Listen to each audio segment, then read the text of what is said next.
സദ്ഗമയ ജ്യോതിർഗമയ സദ്ഗമയ ജ്യോതിർഗമയ. യേശുക്രിസ്തു ആരാണ്? ഒരു നല്ല ഗുരുവാണോ? പ്രവാചകനാണോ? അതോ ദൈവമാണോ? ഇന്നത്തെ അന്വേഷണം യേശുക്രിസ്തുവിനെ കുറിച്ച്. ഇന്നത്തെ നമ്മുടെ അതിഥി കേരള ഗവൺമെൻറ് പൊതുവിദ്യാഭ്യാസ വകുപ്പ് secretary Shri James Varghese IAS. അദ്ദേഹം ഒരു ഗ്രന്ഥകാരനും വചന പ്രഘോഷകനും യൂത്ത് കൗൺസിലറും ഒക്കെയാണ്. വളരെ വിനയത്തോടെ, സ്നേഹത്തോടെ, ആദരവോടെ ശ്രീ ജെയിംസ് വർഗീസിനെ ഞങ്ങൾ സ്വാഗതം ചെയ്യുന്നു. ഈ സദ്ഗമയുടെ പ്രക്ഷേപണം തുടങ്ങിയിട്ട് 3 വർഷത്തോളമായി. ധാരാളം കത്തുകളും SMS ഇമെയിലും നമുക്ക് ടെലിഫോൺ കോളുകളൊക്കെ ഓരോ ആഴ്ച നമുക്ക് കിട്ടാറുണ്ട്. ചിലത് വളരെ പരുക്കനായിരിക്കും, പരീക്ഷ ഭാഷയൊക്കെ കാണും. പക്ഷെ വളരെ സ്നേഹപൂർവ്വം ബഹുമാനത്തോടെ എഴുതിയ ഒരു കത്തുണ്ട്. ഈ കത്തിൻ്റെ ഒരു പ്രതികരണം താങ്കൾ പറയണമെന്ന് ഞാൻ താല്പര്യപ്പെടുകയാണ്. കാരണം ഈ പ്രക്ഷേപണ പരിപാടിയുടെ ആദ്യകാലം തൊട്ടേ സദ്ഗമയമായിട്ട് താങ്കൾ സഹകരിച്ചിരുന്നു. നിരവധി എപ്പിസോഡുകളിൽ താങ്കൾ പങ്കാളിയായിരുന്നു. തീർച്ചയായിട്ടും ഈ കത്തിൻ്റെ ഒരു കാരണക്കാരൻ താങ്കൾ കൂടെ ആവാം എന്ന് ഞാൻ കരുതുകയാണ്. കത്തിങ്ങനെയാണ്: പ്രിയപ്പെട്ട സദ്ഗമയ പ്രവർത്തകർക്ക്, ഞാൻ സദ്ഗമയയുടെ ഒരു സ്ഥിരം പ്രേക്ഷകനാണ്. ഒരു നല്ല കാര്യം. നിങ്ങൾ ഈ പരിപാടിയിൽ ഏതാണ്ട് പതിവായി തന്നെ പറയാറുള്ള കാര്യമാണ് യേശുക്രിസ്തു ഏക ലോക രക്ഷിതാവെന്ന്. ഭിന്ന വിശ്വാസങ്ങൾ നിലനിൽക്കുന്ന ഒരു ലോകത്ത് നിങ്ങളുടെ ഇത്തരം പ്രയോഗങ്ങൾ അല്പം കടന്ന കൈയല്ലേ? യേശുക്രിസ്തുവിനെ ഒരു നല്ല ഗുരുവായോ നല്ലൊരു പ്രവാചകനായോ അംഗീകരിക്കുന്നതിന് എനിക്ക് വലിയ ബുദ്ധിമുട്ടില്ല. പക്ഷെ നിങ്ങളുടെ ഈ വാദം കാലഹരണപ്പെട്ടതാണ്. ഇനി മേലിൽ അങ്ങനെ പറയാതിരിക്കുന്നതല്ലേ നല്ലത്. ഞാൻ നിങ്ങളെ വളരെ ബഹുമാനിച്ചുകൊണ്ടാണ് ഈ കത്തെഴുതുന്നത്. സ്നേഹത്തോടെ നിർത്തട്ടെ. പേര് എഴുതിയിട്ടുണ്ട്, അജ്മാൻ UAE എന്നാണ് ഈ കത്തയച്ചിരിക്കുന്നത്. അപ്പോൾ ഇങ്ങനെ ഒരു കടന്നു കൈ എന്തുകൊണ്ട് കഴിഞ്ഞ 3 വർഷമായിട്ട് സദ്ഗമയ പ്രവർത്തകർ അതിഥികളായിട്ട് വരുന്നവർ ചെയ്യുന്നു? യേശുക്രിസ്തു ഏക ലോക രക്ഷിതാവാണ് എന്ന് അസന്നിഗ്ധമായിട്ട് പറയുന്നതിന് കാരണം എന്താ? താങ്കളൊന്ന് വിശദീകരിക്കാമോ? അത് വളരെ നാച്ചുറലായിട്ടുള്ള, വളരെ അങ്ങനെ ഒരു ചോദ്യം ചോദിക്കുന്നതിൽ അത്ഭുതപ്പെടാനായിട്ടില്ല. പൊതുവെ 2 കൺഫ്യൂഷൻസിൽ അല്ലെങ്കിൽ ആശയക്കുഴപ്പങ്ങളിൽ നിന്നാണ് അങ്ങനൊരു ചോദ്യം വരുന്നത്. ഈ ലോകത്തിൽ ഭിന്നമായ പല ഓൾട്ടർനേറ്റീവ്സ് അല്ലെങ്കിൽ സാധ്യതകളുണ്ട്. അങ്ങനെയുള്ള അവസ്ഥയിൽ ഏതെങ്കിലും ഒരു സാധ്യത കൂടുതൽ മെച്ചമാണെന്ന് പറയുന്നു എന്നുള്ളതാണല്ലോ ചോദ്യത്തിന്റെ ഉള്ളടക്കം. എന്നാൽ വാസ്തവത്തിൽ നമ്മൾ ശരിക്കും ചിന്തിച്ച് നോക്കിയാൽ അങ്ങനെ 2 ഓപ്ഷൻസ് ഇല്ല എന്നുള്ളതാണ് വസ്തുത. അതായത് യേശുക്രിസ്തു ലോകരക്ഷിതാവ് എന്ന് പറയുന്നതിന് ഇതുവരെ ആരും ഓരോ ഓപ്ഷനും ഓരോ ഓൾട്ടർനേറ്റീവും പറഞ്ഞിട്ടില്ല. മറ്റൊരു ഓൾട്ടർനേറ്റീവ് പറഞ്ഞിട്ടേ ഇല്ല. അതായത് യേശുക്രിസ്തു പറഞ്ഞതാണ്, ഞാനാണ് വഴിയും സത്യവും ജീവനും. അതുപോലെ അദ്ദേഹത്തിൻ്റെ മറ്റൊരു പ്രസ്താവന, ഞാൻ ജനിച്ചത് മറ്റുള്ളവർക്ക് വേണ്ടി മരിക്കുവാനും അവർക്ക് പാപമോചനം നേടിക്കൊടുക്കാനുമാണ് എന്നുള്ളതാണ്. ഈ അവകാശവാദം ഉന്നയിച്ച ഒരു വ്യക്തിത്വത്തെയും ലോകത്ത് കാണുന്നില്ല. അപ്പം ഭിന്നമായ 2 ഓൾട്ടർനേറ്റീവ്സ് അല്ലെങ്കിൽ സാധ്യതകളുണ്ട് എന്ന് പറയുന്ന വാദഗതിയിൽ വാസ്തവത്തിൽ അടിസ്ഥാനമില്ല. വിവിധ മതങ്ങളുണ്ട് എന്ന് പറയുന്നത് ശരിയാണ്. ആ മതങ്ങളെയൊക്കെ വളരെ അധികമായിട്ട് ബഹുമാനിക്കുകയും ആദരിക്കുകയും ചെയ്യുന്ന ഒരാളാണ് ഞാൻ. അപ്പം പല മതങ്ങളുടെ ഇടയ്ക്ക് ക്രിസ്തീയ മതം ഭിന്നമാണെന്നോ നല്ലതാണെന്നോ മോശമാണെന്നോ പറയാൻ ഞാൻ ശ്രമിക്കാറില്ല. അപ്പം വാസ്തവത്തിൽ യേശുക്രിസ്തു പറഞ്ഞ അവകാശവാദങ്ങൾ വേറെ ആരും ഉന്നയിച്ചിട്ടില്ല. ഞാൻ അനേകർക്ക് വേണ്ടി മരിക്കാനായിട്ടുമാണ്, അതുപോലെ അനേകർക്ക് പാപമോചനം വരുത്താനായിട്ടാണ് ജനിച്ചത് എന്ന് പറയുന്ന അല്ലെങ്കിൽ മരിച്ചത് എന്ന് പറയുന്ന ആരെയും നമുക്ക് ഈ ലോകത്ത് കാണാൻ. ജന്മോദ്ദേശം തന്നെ മരണമായിരുന്നു എന്നാണ് ക്രിസ്തു പറയുന്നത്. അതെ. അപ്പം ഞാൻ പറഞ്ഞു വരുന്നത്, ഭിന്നമായ ഓൾട്ടർനേറ്റീവ്സ് ഉണ്ട് എന്ന് പറയുന്നത് ശരിയല്ല. ഈ ഓൾട്ടർനേറ്റീവ് പറഞ്ഞ ഒരാളേ ഉള്ളൂ. അപ്പം പിന്നെ അതിനെക്കുറിച്ച് പറയുമ്പോൾ ആ ഓൾട്ടർനേറ്റീവിനെ കുറിച്ച് മാത്രമേ പറയാൻ സാധിക്കത്തുള്ളൂ. വേറെ ഒരു ഓൾട്ടർനേറ്റീവിനെ കുറിച്ച് പറയാൻ സാധിക്കത്തില്ല. ലോകത്ത് ഒരു വ്യക്തിത്വവും ആരും ഒരിസവും അല്ലെങ്കിൽ ഏതെങ്കിലും ഒരു മതചിന്തയും ഇങ്ങനെ ഒരാൾ മറ്റുള്ളവരുടെ പാപങ്ങൾക്ക് പകരമായിട്ട് മരിച്ച് പാപമോചനം നേടുക എന്നൊരു സാധ്യതയെക്കുറിച്ച് പറഞ്ഞിട്ടേ ഇല്ല, ചിന്തിച്ചിട്ടേ ഇല്ല, പഠിപ്പിക്കുന്നുമില്ല. പക്ഷേ അപ്പോൾ ഈ പാപമോചനം എന്നുള്ള ആ ആവശ്യകത തന്നെ ക്രിസ്തു അല്ലാതെ വേറെ ഏതെങ്കിലും ആചാര്യന്മാർ പഠിപ്പിക്കുന്നുണ്ടോ? ഇതിൻ്റെ ഒരു ആവശ്യകതയെക്കുറിച്ച് തന്നെ. ശരിയാണ്, അതൊരു വളരെ അർത്ഥവത്തായ ചോദ്യമാണ്. അതിന് തീർച്ചയായിട്ടും ആവശ്യകതയുണ്ട്. കാരണം എന്താ വെച്ചാൽ ലോകത്തിലെ മിക്ക മതങ്ങളും പാപം മനുഷ്യനിലുണ്ട് എന്നുള്ളത് അംഗീകരിക്കുന്നുണ്ട്. അതെ. അല്ലെ പിന്നെ മതങ്ങളുടെ ആവശ്യവുമില്ലല്ലോ. പാപത്തിൽ നിന്നുള്ള മോചനം, അല്ലെ പാപോഹം പാപകർമ്മോഹം. അതെ അതെ. പാപത്തെ എങ്ങനെ പിടിച്ചടക്കാമെന്നുള്ളതാണ് പല മതങ്ങളുടെയും വിഷയം തന്നെ. അപ്പം പല മതങ്ങളും അങ്ങനെ പറയുന്നുണ്ട്. പക്ഷേ അതിന് ഇങ്ങനെ യേശുക്രിസ്തുവിനെ പോലുള്ള ഒരു വ്യക്തിത്വം പകരമായി മരിച്ച് മനുഷ്യർക്ക് പാപമോചനം നേടുക എന്നൊരു സാധ്യതയെക്കുറിച്ച് ഒരു മതവും കൺസെപ്റ്റ് അങ്ങനെയില്ല. ഇല്ല. പിന്നെ ഞാൻ രണ്ടാമത് പറയാനായിട്ട് ഉദ്ദേശിച്ചത്, പലപ്പോഴും ട്രൂത്ത് എക്സ്ക്ലൂസീവാണ് എന്ന് പറഞ്ഞാൽ സത്യം ഏകമാണ്, അത് വ്യത്യസ്തമാണ്, യുണീക്കാണ്, അതുല്യമാണ്. അത് ഇപ്പം ഞാനൊരു ഉദാഹരണം പറഞ്ഞാൽ, ഇപ്പം 4 4 എത്ര ആണെന്ന് ചോദിച്ചാൽ 8 പറയാൻ പറ്റത്തുള്ളൂ, വേറെ ഉത്തരവില്ല. അപ്പം 4 4 8 പറയുന്ന ഉത്തരവ് എന്തുകൊണ്ട് അങ്ങനെ പറയുന്നു? അത് എക്സ്ക്ലൂസീവിസം അല്ലേ, അല്ലെങ്കിൽ വളരെ ഇടുങ്ങിയ ചിന്താഗതി അല്ലേ എന്ന് ചോദിക്കുന്നതിൽ ഒരർത്ഥവുമില്ല. 4 4 8 ആകാൻ സാധിക്കത്തുള്ളൂ. സത്യം എപ്പോഴും അങ്ങനെയാണ്. അതേസമയത്ത് തെറ്റിന് ധാരാളം ഓൾട്ടർനേറ്റീവ്സ് ഉണ്ട്, ധാരാളം ഓപ്ഷൻസ് ഉണ്ട്. 4 4 7 എന്ന് പറഞ്ഞാൽ തെറ്റാണ്, 6 എന്ന് പറഞ്ഞാലും തെറ്റാണ്, 5 എന്ന് പറഞ്ഞാലും തെറ്റാണ്, 10 എന്ന് പറഞ്ഞാലും തെറ്റാണ്, 20 എന്ന് പറഞ്ഞാലും തെറ്റാണ്. അപ്പം തെറ്റായ ഉത്തരങ്ങൾ ധാരാളം വരാം. ഓക്കെ. പക്ഷെ 4 4 8 ആണെന്ന് ഒരാൾ പറയണമെങ്കിൽ അടിസ്ഥാനപരമായ ചില അണ്ടർസ്റ്റാൻഡിങ്സ് ഉണ്ട്, അല്ലേ? തീർച്ചയായിട്ടും. ഗണിതശാസ്ത്രത്തിലെ അടിസ്ഥാനപരമായ ചില പാഠങ്ങളുടെ അടിസ്ഥാനത്തിലാണ് 8 എന്ന് പറയുന്നത്. തീർച്ചയായിട്ടും. അപ്പോൾ ആ നിലയിൽ ക്രിസ്തുവാണ് ഏക ലോകരക്ഷിതാവെന്ന് പറയാൻ എന്താ അടിസ്ഥാന പ്രമാണങ്ങൾ എന്തൊക്കെയാണ്? തീർച്ചയായിട്ടും നമ്മൾ ചർച്ച ചെയ്യേണ്ട വിഷയം തന്നെയാണ്. ചർച്ച ചെയ്യപ്പെടാനായിട്ട് ഞാൻ വളരെ ഇഷ്ടപ്പെടുന്ന ഒരു വിഷയമാണ്. ഒന്നാമതായിട്ട്, യുക്തിയുടെ അടിസ്ഥാനത്തിൽ നമ്മൾ ചിന്തിച്ചാൽ ഈ ചോദ്യത്തിന് ഉത്തരം കണ്ടെത്താൻ കഴിയുമെന്ന് വിശ്വസിക്കുന്നതുകൊണ്ടാണ് ഞങ്ങളൊക്കെ അങ്ങനെ പറയുന്നതും പലപ്പോഴും മറ്റുള്ളവരോട് ചർച്ച ചെയ്യുമ്പോഴൊക്കെ അത് വളരെ ശക്തിയുക്തം ഡിഫെൻഡ് ചെയ്യുന്നതും പ്രതിരോധിക്കുന്നതും. എന്തുകൊണ്ടാണ് അങ്ങനെ പറഞ്ഞതെന്ന് ചോദിച്ചാൽ, 4 4 8 എന്ന് പറയുന്നത് ആരോ നമ്മളെ പഠിപ്പിച്ചു വെച്ചതാണ്. അത് നമ്മൾ യുക്തിസഹമായിട്ട് അംഗീകരിച്ചതാണ്.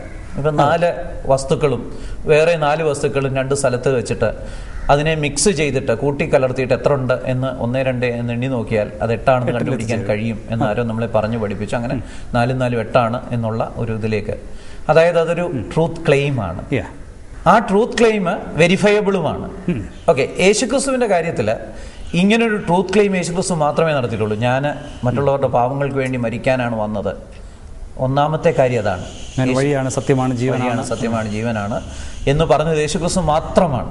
ഇപ്പം 4 4 8 ഏതോ ഒരാൾ പറഞ്ഞു വെച്ചത് ലോകം മുഴുവൻ അംഗീകരിക്കാനിടയായത് ഒരു ട്രൂത്ത് ക്ലെയിമിന്റെ അല്ലെങ്കിൽ സത്യമാണിതെന്ന് ഒരാൾ വിശ്വസിക്കുകയും പഠിപ്പിക്കുകയും ചെയ്തതിന്റെ അടിസ്ഥാനത്തിലാണ്. വേറൊരാൾ അങ്ങനെ പറഞ്ഞില്ല എന്നുള്ളതാണോ അതിന്റെ പ്രധാന കാരണം? അതായത് ആ സത്യം ആദ്യം പറഞ്ഞത് ഏതോ ഒരു ശാസ്ത്രജ്ഞനാണ്, അല്ലെങ്കിൽ ഒരു മതമാറ്റീഷ്യനാണ്. അതെ.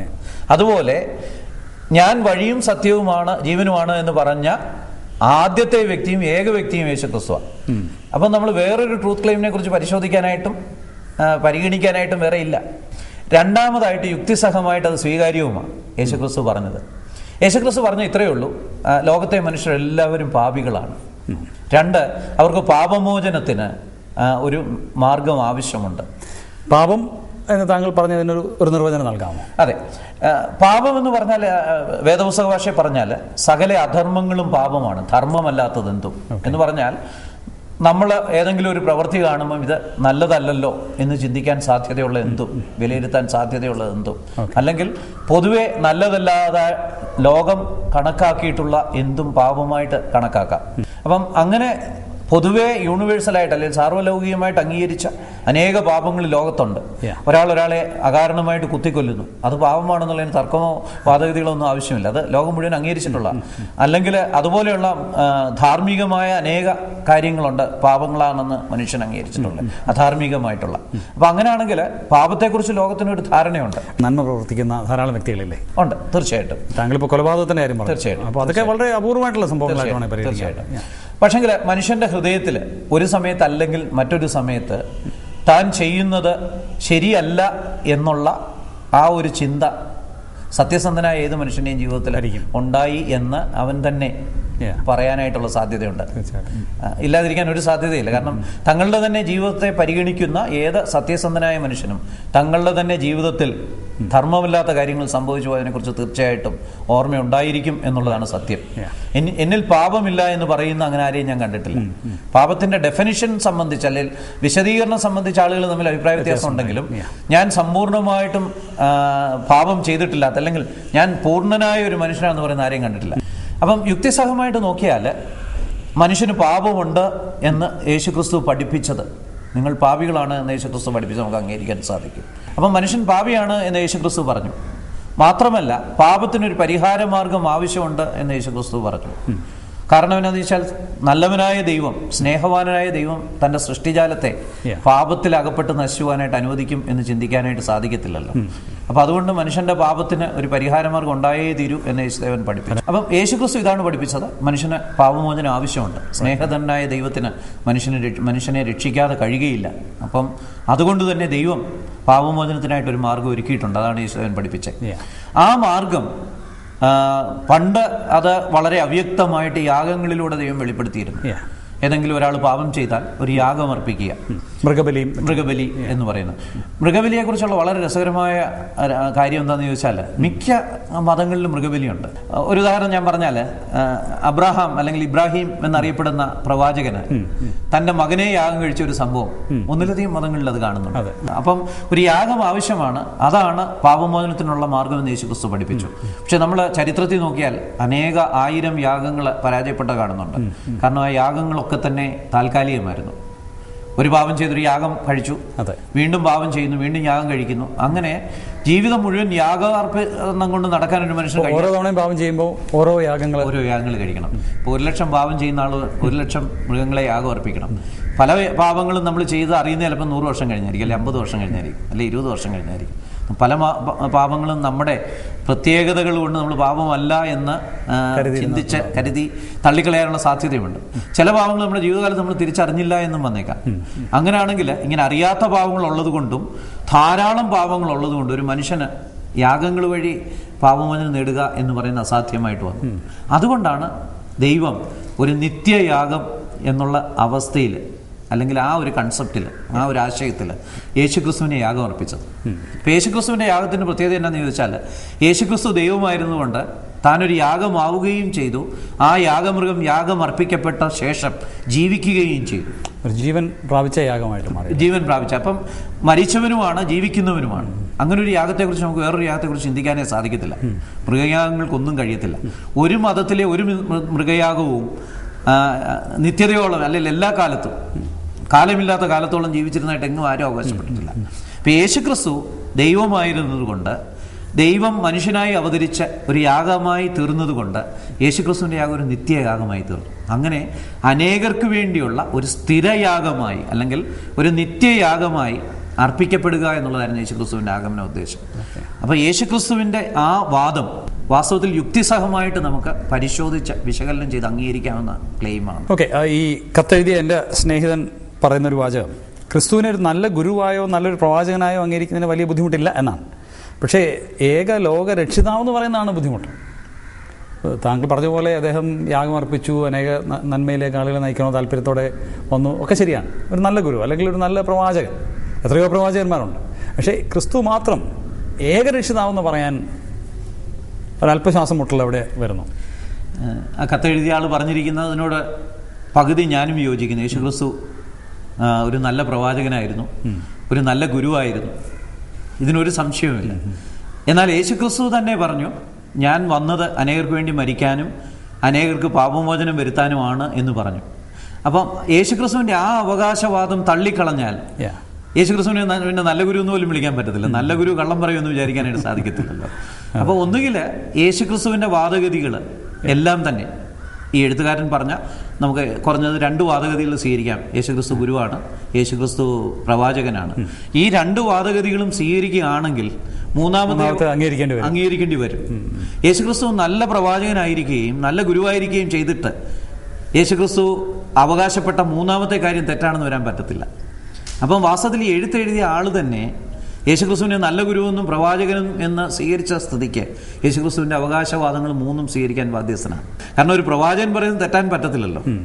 മാത്രമല്ല, ഈ യേശുക്രിസ്തു പറഞ്ഞ ഈ വാദഗതി, അതായത് അനേകർക്ക് വേണ്ടി അനേകരുടെ പാപങ്ങൾക്ക് വേണ്ടി പകരം മരിച്ച് ഉയർത്തെഴുന്നേറ്റ് അവരുടെ പാപത്തിന് പരിഹാരം വരുത്താനാണ് താൻ മരിച്ചെന്നുള്ള വാദഗതി യുക്തിസഹമായിട്ട് വിശകലനം ചെയ്ത് നമുക്ക് സ്വീകരിക്കുകയും ചെയ്യാം. ഒരു കാര്യം സത്യമാണോ അല്ലയോ എന്ന് നമ്മൾ തീരുമാനിക്കുന്നത് അങ്ങനെ. ഇങ്ങനെ സംഭവിച്ചിരിക്കാൻ സാധ്യതയുണ്ട്. എന്താണ് അതിലെ യുക്തി?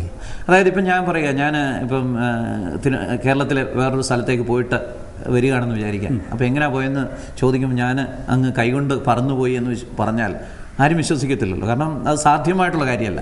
ഒരു മനുഷ്യന് തന്നെ കരങ്ങൾ കൊണ്ട് പറന്നു പോകാനായിട്ട് സാധിക്കില്ല. ഒരു പ്ലെയിനേ കയറി വേണേൽ പറ്റുമായിരിക്കും എന്ന് പറഞ്ഞതുപോലെ ഒരു കാര്യം നമ്മൾ വിശകലനം ചെയ്യുമ്പോൾ അതിൻ്റെ സാധ്യത, ഇതെത്ര പ്രോബബിലിറ്റി ഉണ്ട്, ഇങ്ങനെ സംഭവിച്ചിരിക്കാൻ ഇടയുണ്ടോ, ഇങ്ങനെ സംഭവിച്ചിരിക്കാൻ സാധ്യതയുണ്ടോ, അതാണ് യുക്തിപരമായിട്ടൊരു കാര്യം വിശകലനം ചെയ്യുന്നത്. യേശുക്രിസ്തുവിൻ്റെ അവകാശവാദം ശരിയാണോ എന്ന് പരിശോധിക്കാനായിട്ട് ഒന്ന് യേശുദാൻ പറഞ്ഞതാണ്. ഈ എഴുതിയ ആള്, യേശുക്രിസ്തുവിനെ പ്രവാചകനെന്ന് അംഗീകരിക്കുന്ന ആള്, ഗുരുവെന്ന് അംഗീകരിക്കുന്ന ആള്, അദ്ദേഹം തന്നെ യേശുക്രിസ്തു പറഞ്ഞതായതുകൊണ്ട് അംഗീകരിക്കാൻ ബാധ്യസ്ഥനാണ്.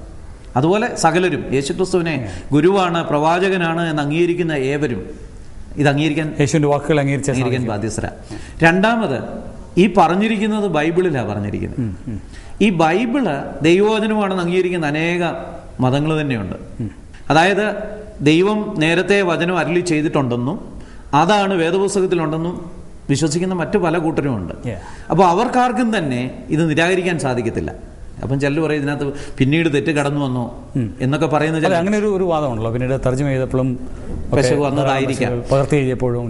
പക്ഷേ ദൈവം സർവശക്തനാണെന്ന് വിശ്വസിക്കുന്ന ഒരാൾക്ക് ദൈവം തന്ന വചനത്തിൽ പിന്നീടോ അതിനു മുമ്പോ എഴുതിയ സമയത്തോ അല്ലെങ്കിൽ ഒറിജിനൽ ഉണ്ടായ സമയത്തോ തെറ്റുമെന്ന് വിശ്വസിക്കാൻ പറ്റത്തില്ല. അങ്ങനെ ദൈവം സർവശക്തനല്ല എന്ന് വരില്ലേ. മൂന്നാമത്, ഒരു യാഗം വഴി പാപമോചനം സാധിക്കുമോ യുക്തിസഹമായിട്ട്? അതും കൂടെ നമ്മൾ വിശകലനം ചെയ്ത് കഴിഞ്ഞാൽ ഈ വാദഗതി നമുക്ക് സ്വീകരിക്കുകയോ നിരാകരിക്കുകയോ ചെയ്യാം. അതായത് ഒരു മനുഷ്യൻ ഒരു യാഗം അർപ്പിക്കുന്ന എപ്പോഴാണ് അവൻ ചെയ്തു പോയ ഒരു കാര്യം തെറ്റാണെന്ന് ബോധവാനാകുമ്പോഴാണ്, ഞാൻ ചെയ്തത് തെറ്റായിപ്പോയി എന്ന് പറഞ്ഞാൽ അവന് പശ്ചാത്താപം ഉള്ളപ്പോഴാണ്. പശ്ചാത്താപം ഇല്ലാത്ത ഒരുവന് തൻ്റെ കയ്യിലുള്ള കാശ് മുടക്കി ദേവാലയത്തിലേക്ക് ഒരു യാഗവസ്തുവിനെയും കൊണ്ട് പോകേണ്ട ആവശ്യമില്ല. അപ്പോൾ ഒരു യാഗം എന്ന് പറയുന്നത് പശ്ചാത്താപത്തിൻ്റെ ഒന്നാമത്തെ അടയാളമാണ്. പശ്ചാത്താപമേ പാപവിമോചകം എന്നൊക്കെയുള്ള ചൊല്ലുകൾ നമ്മൾ കേട്ടിട്ടുണ്ട്. പശ്ചാത്താപം നമ്മുടെ തെറ്റുകളെ ഇല്ലാതാക്കുന്ന, നമ്മളിലും മറ്റുള്ളവരിലും ഒരേ പ്രതികരണം ഉണ്ടാക്കും പശ്ചാത്താപം. അപ്പോൾ ഒരു യാഗത്തിൻ്റെ പ്രധാന തത്വം അതിൻ്റെ പിന്നിൽ പശ്ചാത്താപം ഉണ്ടെന്നുള്ള.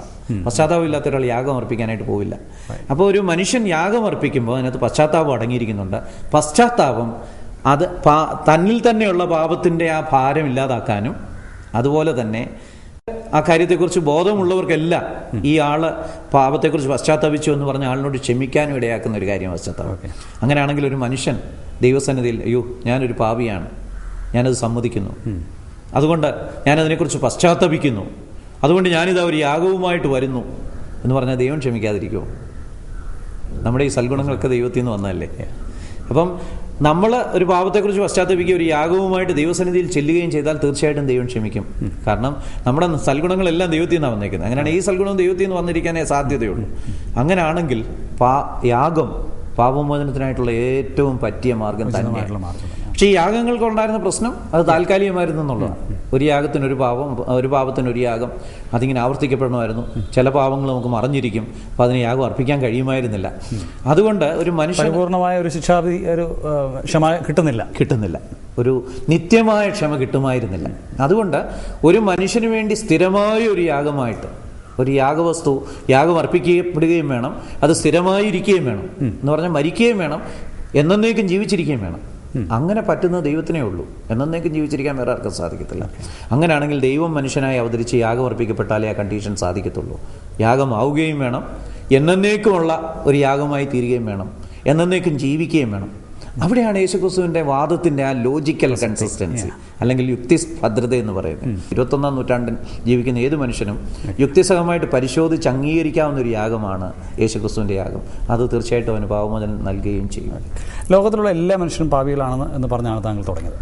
അപ്പോൾ അങ്ങനെയുള്ള മനുഷ്യൻ്റെ പാപത്തിൻ്റെ പരിഹാരമായിട്ട് ക്രിസ്തു ഒരു നിത്യയാഗമായിട്ട് തീർന്നു. പക്ഷേ ആ നിത്യയാഗം, ആ സംഭവം 2000 വർഷം മുമ്പ് നടന്ന ആ സംഭവം പ്രായോഗികമായിട്ട് ഇന്ന് ജീവിച്ചിരിക്കുന്ന എൻ്റെ ജീവിതത്തിൽ അത് പ്രയോജനകരമായി തീരുന്നത് എങ്ങനെയാണ്? ശരിയാണ്, നല്ലൊരു ചോദ്യമാണ്. നമുക്കറിയാം, നമ്മളൊരു സ്വർണ്ണക്കടയിൽ ചെന്നാൽ അവിടെ ഈ സ്വർണ്ണപ്പണിക്കാരന് അവന് ഉരുകിക്കൊണ്ടിരിക്കുന്ന സ്വർണം എടുക്കാറുണ്ട്. പക്ഷെ അവന് കൈകൊണ്ട് എടുക്കാൻ പറ്റത്തില്ല. അതിനവനൊരു ടൂൾ ഉപയോഗിക്കും, അതൊരു ചവണയാണ്.